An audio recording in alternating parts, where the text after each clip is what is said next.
Well, it's time for the Thursday installment of Opening This Week. Now, on Tuesday, we told you about two of the films opening this week in The Gift and The Fantastic Four, but there are two other films opening wide. Ashley, what do we have? First, we start off with the new Meryl Streep film, Ricki and the Flash. It's been a roller coaster ride for Ricki Rendazzo, played by Streep, a one-time wife and mother of three who left her family behind to follow her dreams of rock and roll stardom. Now the singer and guitarist must face the music when she returns home to Indiana to reconnect with ex-husband Pete, played by Kevin Kline, troubled daughter Julie, played by Streep's real-life daughter Mamie Gummer, and engaged son Josh, played by Sebastian Stan.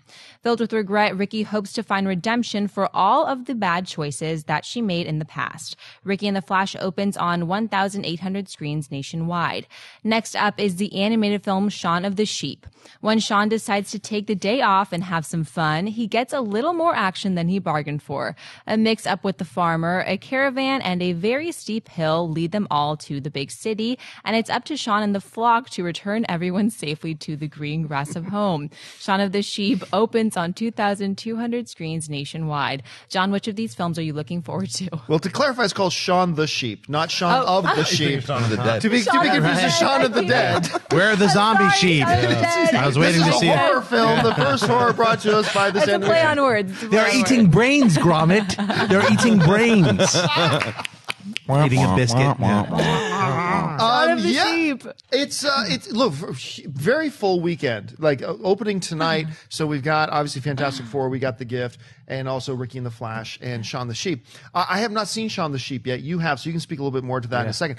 I'm always up for watching, art and stuff. I mean, I just think they do some really cool stuff. The trailers have not thrilled me. I have not been excited by them, but I'm always curious to see what these guys do, so I'll be checking that out. I saw Ricki and the Flash, and we had Ricki and the Flash's screenwriter, Academy Award winner Diablo Cody here in studio. I like the film. I really do. It's a very small, intimate film, just a couple of locations. Rick Springfield plays Ricki's new love interest, which was actually pretty cool to see. He was actually better than I thought, because I remember seeing him in... Damn, what was that David Duchovny show? Californication. And he's in True Detective season 2, and he's great. Oh, I didn't see him in True Detective yet. Okay, I'm only a couple of episodes into that.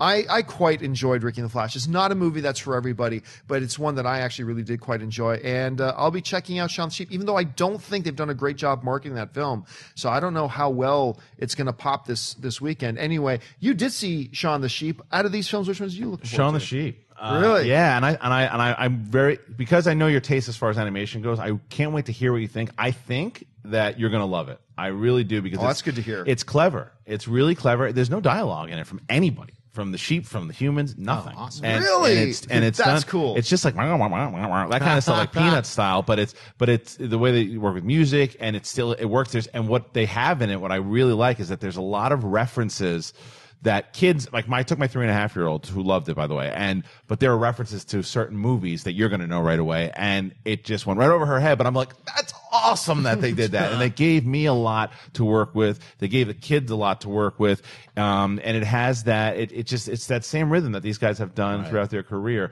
So I agree that the marketing hasn't been that great, but it's opening in a lot of theaters. Yeah, 2,200 theaters. Yeah. So I think that it needs to make enough. The good news is that it doesn't have to make that much, because it's the amount that it costs to make the movie. But I think it'll do it. I think that people are going to, word of mouth for this movie so far has been great. I'm hopefully one of those people that is helping. I liked Ricki and the Flash. I didn't love it. I thought that it was very predictable. I think that the Murder, She Wrote audience is going to love it, but I don't think that it's necessarily a lot. I don't think a lot of our audience is going to be running out to see Ricki and the Flash. And I think that it is. Well, the one thing I will say about Diablo Cody's writing is that most of the people that she writes, they're more realistic characters as far as the way that they react, the way that, because Ricki's a despicable character for the most part. She's not a you don't like her in the same way that Charlize Theron was in, what was the one that the Jason Reitman, she did, Young Adult. Young Adult. So the way that she writes the characters, I do like her writing, but again, I just felt that it was a bit predictable. Toward the end, to me, it was just like, oh, come on. But other than that, it's the Streep monster. It's the Streep acting monster. And you know what killed me? When Diablo was in, she was telling us, Streep plays all of her own music in it. Obviously, she does all of her own singing, but all the guitar playing, that's her playing it. And there's even a scene in the movie where it's just her sitting in a living room playing the guitar, singing this song. And then Diablo said, yeah, she just 4 months before we started shooting the movie, she goes, I'm going to learn how to play guitar so I can play my own guitar. She learned to play guitar in 4 months. And then watch her in this. It actually kind of blows your mind a bit. So, Schnepp, you're looking at these two movies, Shaun of the Sheep or Ricki of the Flash? Ricki of the Flash. Which one are you looking forward to the most? Both of them, as long as zombies are in both of them. No, you know what? I am looking forward to seeing both of them. When I didn't know what Ricki and the Flash was, I saw posters for it. And then when I heard that Diablo Cody wrote it, I instantly was like, that's on my radar. I'm going to see that just because I like the way her writing style. And I love Meryl Streep. So for those two reasons, I'm going to see that film. Shaun of the Sheep. Shaun the Sheep. When I saw those pictures just today, I wanted to see it. Those two stills sold me on seeing it more than the trailer did. You know? Yeah. I just was like, wow, I can't wait to see this film because those two images made me feel like I think happy. you guys. I think you guys will dig it. You It know, does make you feel happy. Here's what's interesting, though. You mentioning that there's practically no dialogue in the film.